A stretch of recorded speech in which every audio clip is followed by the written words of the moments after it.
ETF index mutual funds నేర్చుకుని stock మార్కెట్లో రాణించాలనుకుంటున్నారా? వెంటనే ఈ నెంబర్కి కాల్ చేయండి. ప్రస్తుతం మనతో పాటు లైవ్ కాల్ అందుబాటులో ఉన్నారు జై భారత్ పార్టీ వ్యవస్థాపక అధ్యక్షులు మాజీ సిబిఐ జేడి లక్ష్మీనారాయణ గారు. ఒకసారి ఆయనతో మాట్లాడదాం. రీసెంట్గా మనందరికీ తెలుసు, అమరావతి మహిళల మీద కొన్ని దారుణమైన కామెంట్స్, ఆ తర్వాత ఇన్సిడెంట్స్ ఇవన్నీ చూస్తూనే ఉన్నాం. దీని మీద ఒక పాలిటీషియన్గా, అలాగే ఆయన ఒక పోలీస్ ఆఫీసర్ కూడా మనందరికీ తెలుసు. సో ఆయన ఏం చెప్తారో చూద్దాం. సార్ నమస్తే అండి. నమస్తే నిరుపమ గారు. సార్, పార్టీల సంగతి పక్కన పెట్టేద్దాం సార్ కాసేపు. పార్టీలకు అతీతంగా ఎవరు ఎవరిని తిట్టినా, ముఖ్యంగా మహిళలను అవమానించి తిట్టడం అనేది సర్వసాధారణమైపోయినటువంటి పరిస్థితి ఉంది ప్రస్తుతం చూస్తుంటే. రాజకీయాల్లో అయితే మరీ దిగజారుడుతనానికి జారిపోతున్నారేమో అని అనిపిస్తోంది సార్ వాళ్ళ మాటలు వింటుంటే. అవునండి. దారుణంగా, అత్యంత హేయంగా మాట్లాడినటువంటి పరిస్థితి. దీన్ని ఎలా అర్థం చేసుకోవాలి? ఎందుకంటే మీరు ఒక పొలిటీషియన్గా ఉన్నారు, తర్వాత అరెస్టులు కూడా జరిగాయి అనుకోండి. ఒక పోలీస్ ఆఫీసర్గా ఇలాంటి కేసెస్లో ఎలాంటి చర్యలు ఉంటాయో కూడా చెప్పండి సార్. ముఖ్యంగా మహిళలను ఆదరించే సంస్కృతి భారతదేశం. ఎందుకంటే ఎత్ర నార్యంతు పూజ్యంతే రమంతే తత్ర దేవత అంటాం. ఎక్కడైతే మహిళలు పూజించబడతారో అక్కడ దేవతలు, దేవుళ్ళు సంచరిస్తారన్నది భారతదేశం యొక్క నానుడు. సో ఎప్పుడు చూసినా కూడా మనం మాతృదేవో భవతో మొదలు పెడతాం మనం.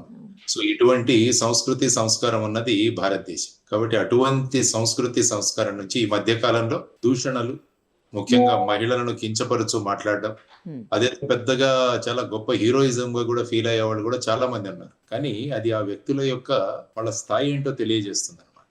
మనకు ఏ విధంగా మహిళలను గౌరవిస్తున్నాం, వారి గురించి ఎలా మాట్లాడుతున్నాం అన్న దాని మీద వ్యక్తి యొక్క స్థాయి మనకు నిర్ణయించబడుతుంది. ఈ మధ్య చూస్తే మధ్యకాలంలో అసెంబ్లీల్లో, తర్వాత వచ్చేసి న్యూస్ ఛానల్స్, ఆ తర్వాత బయట ఓపెన్ గా స్టేజ్ల మీద ఇలా రకరకాలుగా మాట్లాడటము, దుర్భాషలాడటము, ఆ తర్వాత అదేదో గొప్పగా ఫీల్ అవ్వడము, ఇదంతా కూడా జరుగుతుంది. కాబట్టి కొత్తగా ఇప్పుడు ఈ రాజకీయాల్లో మీరు ఈ విధంగా మాట్లాడితేనే ప్రజలు మిమ్మల్ని ఇష్టపడతారన్న స్థాయికి తీసుకొచ్చేసాం రాజకీయాలు. కాబట్టి ఏంటంటే అందరూ కూడా ఇదే నేర్చుకుంటున్నారు ఈ మధ్య. కాబట్టి ఏవైనా అపశబ్దాలు వాడడం, బూతు పదాలు వాడడం, సో ఆ విధంగా వాడితేనే అతను నిజమైన రాజకీయ నాయకుడు అన్న కొత్త డెఫినేషన్, కొత్త ఒక అభిప్రాయం కూడా ప్రజల్లో వ్యక్తమవుతుంది. ఇది చాలా దురదృష్టకరం. ఎందుకంటే మీరు టీవీ ఛానల్స్ లో కూర్చున్నా కూడా అక్కడికి వచ్చేవాళ్ళు కూడా చాలా సార్లు దుర్భాషలాడినవి, కొన్నిసార్లు ఈవెన్ ఆ టీవీ రన్ చేస్తున్న యాంకర్లు కూడా ఈ విధంగా మాట్లాడడం, ఇవన్నీ కూడా చూసాం. కొంతమంది నటులు వీరు కూడా అసభ్యంగా మాట్లాడడం, ఇవన్నీ కూడా పరిపాటి అయిపోయింది ఈ మధ్యలో. కాబట్టి ఇటువంటి సంస్కృతి వల్ల ఏమవుతుందంటే ప్రజలలో, ముఖ్యంగా యువతరంలో ఆ విధమైన, ఎందుకంటే ఇటువంటి విషయాలు తొందరగా నేర్చేసుకుంటారు. చెడు నేర్చుకోవడం చాలా సులభం. తర్వాత ఏంటంటే ఎవరైతే బాధ్యతాయుతమైన పొజిషన్ లో ఉన్నారో వారు ఇటువంటి పదజాలాన్ని ఉపయోగిస్తే ఏమవుతుందంటే మిగతా వాళ్ళు కూడా ఫాలో అవుతారు.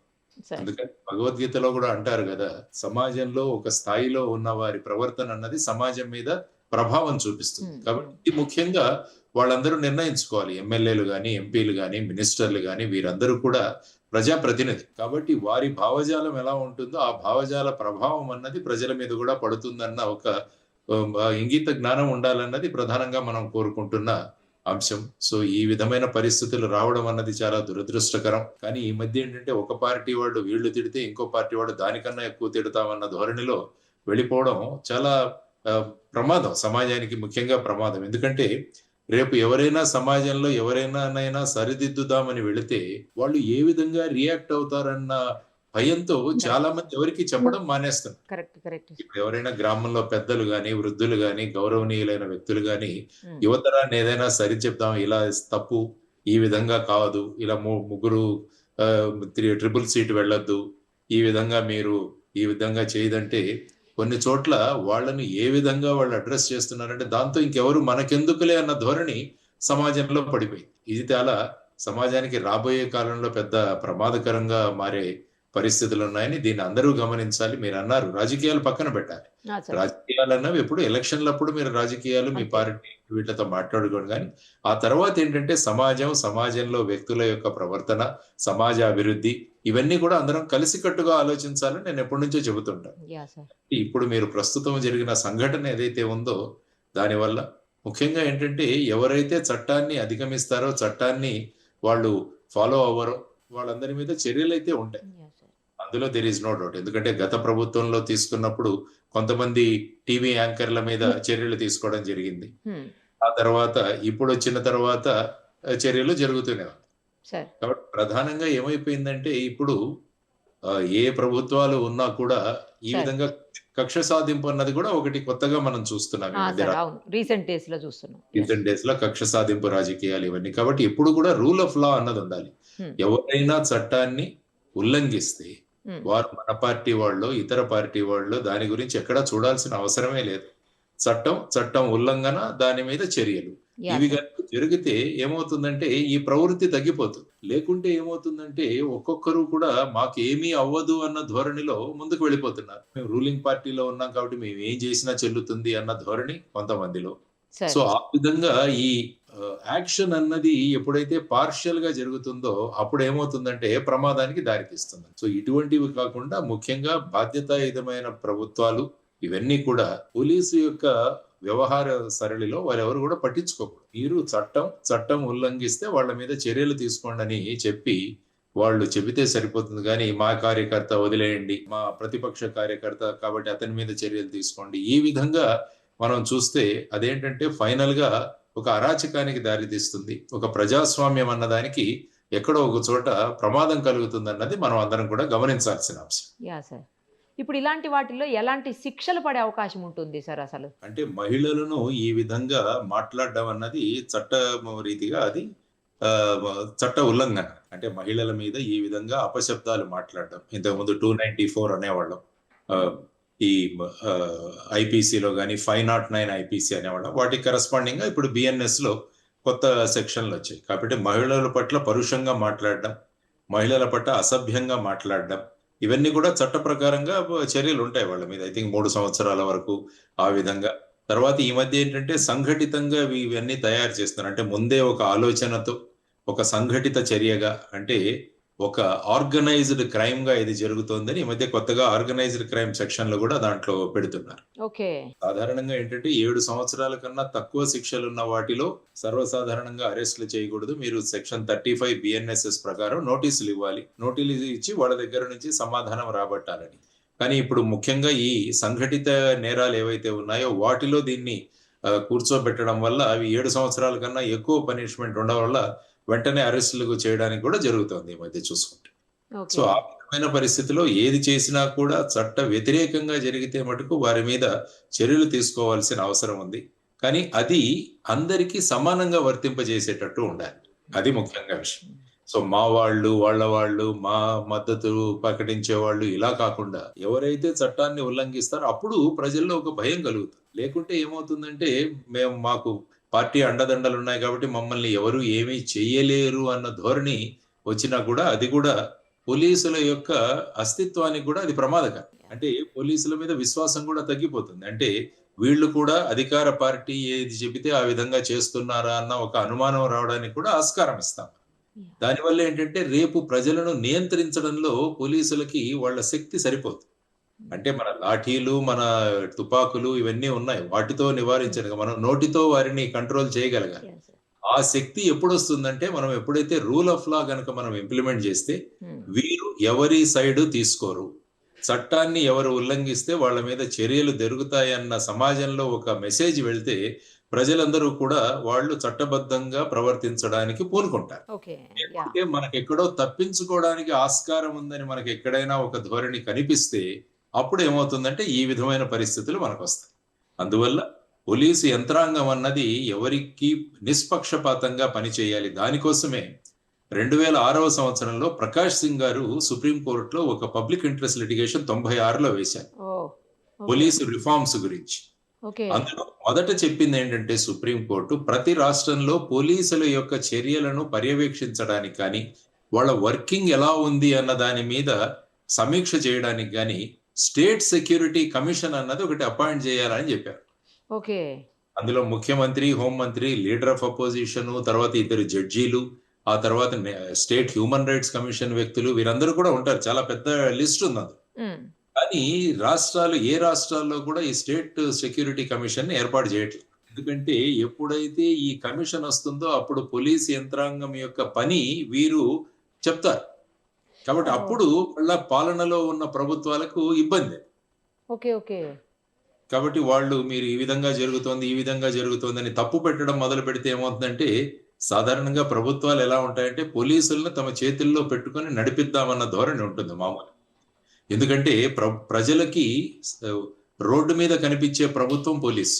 సార్. ఎందుకంటే మిగతా వాళ్ళు ఆఫీసుల్లో కూర్చుంటారు, ఫైల్స్ నడుపుతారు అవన్నీ. హ్మ్. కానీ యాక్షన్ తీసుకునే వాళ్ళు, యూనిఫామ్‌లో ఉన్నవాళ్ళు పోలీసు. హ్మ్. హ్మ్. కాబట్టి పోలీసు ఎలా ఉంటుందో దాన్ని బట్టి ప్రభుత్వం యొక్క పనితీరు కూడా ప్రజలు అంచనా వేస్తారు. సో అది చాలా ముఖ్యమైన విషయం.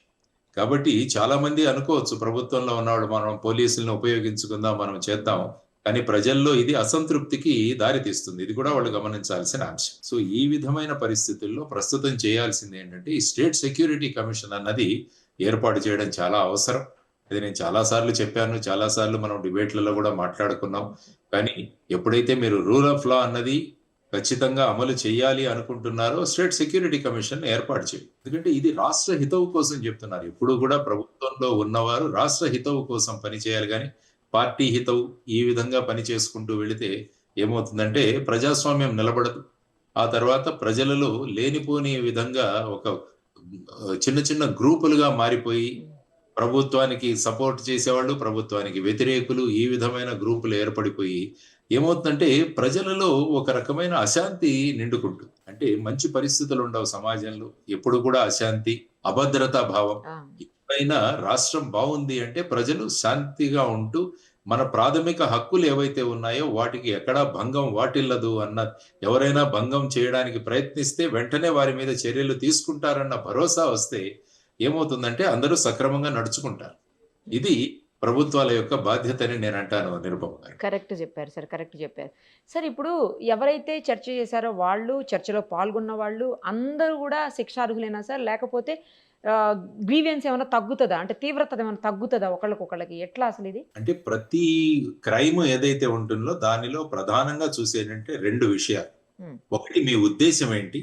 మీరు చేసిన చర్య ఏంటి? ఓకే. ఓకే. ఒక క్రైమ్ ఈ 2 కాన్స్టిట్యూట్ చేస్తాయన్నమాట. సరే. అంటే దీన్నే ఇంగ్లీష్ భాషలో అంటే వేరే లాటిన్ లో అనుకుంటాను మెన్స్ రియా యాక్టిస్ రయస్ అంటాం. అంటే మెన్స్ రియా అంటే నేను ఏ ఉద్దేశంతో చేశాను, హ్మ్. హ్మ్. ఆ తర్వాత నేను చేసిన చర్య ఏంటి. ఓకే. ఫర్ ఎగ్జాంపుల్ ఒక వస్తువు ఉంది. ఆ వస్తువును నేను పొరపాటుగా నా జోబిలో పెట్టుకున్నాను, అదొకటి. హ్మ్. దొంగతనం చేయాలని పెట్టుకున్నాను, ఈ 2 ఉంటాయి. ఓకే. ఓకే. కాబట్టి పొరపాటును నేను తీసుకున్నానంటే అది అఫెన్స్ అవ్వదు. కానీ నిజంగా కావాలని తీసుకొని దొంగతనంగా నేను పొరపాటున తీసుకున్నానని చెప్తే సార్? అంటే అది ఇన్వెస్టిగేషన్ లో తేలుతుంది. ఇన్వెస్టిగేషన్ లో అంటే నేను ఉద్దేశపూర్వకంగా తీసుకుంటేనే అది నేరం అవుతుంది అనమాట. ఓకే. Theft, okay. దొంగతనం. కాబట్టి నాకు ఉద్దేశము ఉండాలి, ఒక చర్య కూడా నేను చేయాలి. హుహు. సో ఏ అఫెన్స్ అయినా కూడా ఇలాగే ఉంటుంది. ఇన్వెస్టిగేషన్ లో కానీ రేపు కోర్టులో కానీ ఈ వ్యక్తికి ఉద్దేశం ఉందా, ఆ తర్వాత అతను ఆ ఉద్దేశానికి అనుగుణంగా హ్మ్. అతను ఏమైనా చర్యలు చేసుకున్నాడా, ఈ 2 కలిస్తేనే ఒక అఫెన్స్ అవుతుంది. కాబట్టి ఇప్పుడు మీరన్నట్టు ఆ చర్చలో పాల్గొన్న వాళ్ళు ఏ ఉద్దేశంతో మాట్లాడారు, హ్మ్. వాళ్ళ ఉద్దేశం ఏంటి, ఆ తర్వాత ఆ విధమైన పదజాలం ఉపయోగించాల్సిన అవసరం ఏంటి. యాహ్! ఎందుకంటే వాళ్ళు రిపోర్టు గురించి మాట్లాడారు. అవును. యాక్చువల్గా మే నెలలోనో జూన్ నెలలోనో ఒక రిపోర్ట్ వచ్చింది. ఓకే. మొత్తం భారతదేశంలో ఈ విధంగా ఉన్న మహిళల యొక్క ప్రస్తుత పరిస్థితి గురించి ఒక రిపోర్ట్ వచ్చింది. హ్మ్. హ్మ్. అందులో ముఖ్యంగా కర్ణాటకలో ఎక్కువగా ఈ విధంగా జరుగుతోంది. ఆ తర్వాత వచ్చేసి ఆంధ్రప్రదేశ్లో జరుగుతోంది, మహారాష్ట్రలో జరుగుతోంది. ఈ విధంగా రిపోర్ట్లో వచ్చింది. హ్మ్. హ్మ్. కానీ ఆ రిపోర్ట్ ఆధారంగా ఒక ప్రాంతం మీద వాళ్ళందరికీ కూడా ఈ విధంగా అభాండాలు మోపడం అది సబబు కాదు. Yeah sir. కరెక్ట్. రిపోర్ట్ చేయండి. ఎందుకంటే గత అనేక సంవత్సరాల నుంచి మీరు చూసుకుంటే ఈ విషయం ఏదైతే ఉందో హ్మ్. దాని గురించి చర్చలే జరుగుతున్నాయి. కానీ దాని పరిస్థితులేంటి, అక్కడ ఉన్న ఉపాధి పరిస్థితులేంటి, ఈ విధంగా మహిళలు ఆ విధంగా ఆ వృత్తికి వెళ్ళడానికి కారణాలేంటి, అవి రాకుండా మనం ఏం చేయాలి అన్నది చర్చించాలి. There is no doubt. అవును. అవును. ప్రాంతం ఆర్థికంగా అభివృద్ధి చెందాలి, హ్మ్. మహిళల సాధికారత పెరగాలి, Hmm. మహిళల చేతుల్లో డబ్బులు రావాలి. హ్మ్. ఆ విధంగా చేస్తే మహిళలు గౌరవప్రదంగా సమాజంలో నడవాలి అన్నది, వాళ్ళు బ్రతకాలి అన్నది మనం అందరం అనుకుంటాం. హ్మ్. కానీ కొన్ని ఇటువంటి పరిస్థితుల వల్ల మహిళలు ఆ విధంగా వెళుతున్నారు అన్న పరిస్థితి మనం చూసుకుంటే దానికి ఒక ప్రాంతాన్నంతా కూడా ఆ విధంగా ఆపాదిస్తూ యాహ్! ఆ విధంగా వెకిలిగా మాట్లాడడం అన్నది తప్పు. ఎందుకంటే అది ఆ ప్రాంతంలో ఉన్న మహిళలందరినీ కూడా అవమానించినట్టు అవుతుంది. Yeah sir. ఇది ముఖ్యంగా మనం కాబట్టి మాట్లాడుతున్నప్పుడు ఎప్పుడు కూడా ముఖ్యంగా మీరు ప్రెస్ కౌన్సిల్ ఆఫ్ ఇండియా వాళ్ళ రూల్స్ 2010లో ఇచ్చిన రూల్స్ కూడా ఒకసారి చూసుకుంటే అందులో ఐటమ్ నెంబర్ 6 లో ప్రైవసీ గురించి మాట్లాడారు. ఓకే. ముఖ్యంగా వ్యక్తుల యొక్క ప్రైవసీ సందర్భంగా మీడియా చాలా జాగ్రత్తగా ఉండాలి. ఓకే. అందుకు కూడా మహిళల గురించి మాట్లాడుతున్నప్పుడు ఇంకా చాలా జాగ్రత్తగా ఉండాలని చెప్పేసి మనకు ప్రిన్సిపల్స్ ఆఫ్ జర్నలిజం లో ఉంది. ఓకే. కాబట్టి ఇలా ఉన్నప్పుడు ఆ మీడియా ఛానల్స్ కావచ్చు, మీడియా ఛానల్స్ లో ఉన్న యాంకర్స్ కావచ్చు, ఆ విషయం నుంచి ఎవరైనా చర్చిస్తున్నప్పుడు ఈవెన్ వాళ్ళకు కూడా ఈ విధమైన అంశాలు చెప్పాల్సిన బాధ్యత మన మీద ఉంది. గౌరవప్రదంగా మాట్లాడాలి. ఏదైనా విషయం ఉంటే దాన్ని ప్రజెంట్ చేసే విధానం వేరుగా ఉంటుంది. విషయం సీరియసే, నో డౌట్. కానీ దాన్ని ఎలా ప్రజెంట్ చేయాలి అన్న దాని మీద ఆధారపడి ఉంటుంది. అంటే నాకు ఇష్టం వచ్చింది ఏమైనా మాట్లాడొచ్చు అన్న ధోరణిలో వెళ్ళిపోతే వాక్ స్వాతంత్రం ఉంది ప్రతి ఒక్కరికి, ఆర్టికల్ 19. కానీ ఆర్టికల్ 19(2) ఒకసారి చదివితే దాని మీద రిస్ట్రిక్షన్స్ ఉంటాయి. నేను ఎప్పుడంటే అది మాట్లాడడానికి నాకు హక్కు లేదు. అది కూడా కొన్ని విషయాలకు లోబడి మాట్లాడే భారతదేశం యొక్క సార్వభౌమత్వము, భారతదేశం ఇతర దేశాల యొక్క రిలేషను, పబ్లిక్ ఆర్డరు, ఎవరిని కించపరచకూడదు, ఇవన్నీ కూడా అందులో రైడర్స్. 19(2) చదవకుండా 19(1) చదివేస్తే అది కుదరదు అనమాట. రాజ్యాంగం చదివినప్పుడు మొత్తం చదవాలి. సో ఈ విధంగా అందుకనే ఎప్పుడు చెబుతుంటాను ఏంటంటే రాజకీయ పార్టీలు కూడా వాళ్ళ కార్యకర్తలకు ట్రైనింగ్ క్లాసెస్ పెట్టాలి. ఈవెన్ ఎమ్మెల్యేలు, ఎంపీలుగా వచ్చిన వాళ్ళు కూడా ఫస్ట్ టైమర్స్ చాలా మంది ఉంటారు. వీళ్ళందరికీ కూడా చెప్పి మనం మీడియాలో ఉన్నప్పుడు ముఖ్యంగా ఆ రాజకీయ పార్టీల యొక్క అధికార ప్రతినిధులు వీరు కూడా ఉంటారు. తర్వాత రెగ్యులర్ గా మనకు వచ్చే విశ్లేషకులు కావచ్చు, వారికి కూడా విషయాలు చెప్పాల్సిన బాధ్యత ఆ ఛానల్స్ మీద ఉంటుంది.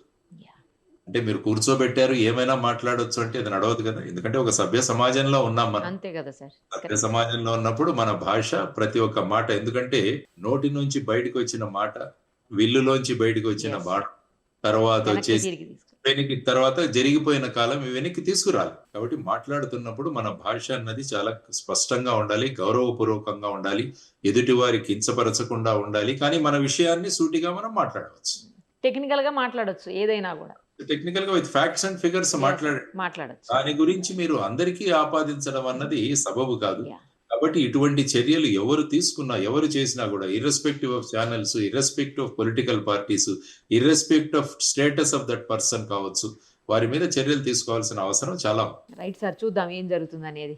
Thank you sir, thank you so much.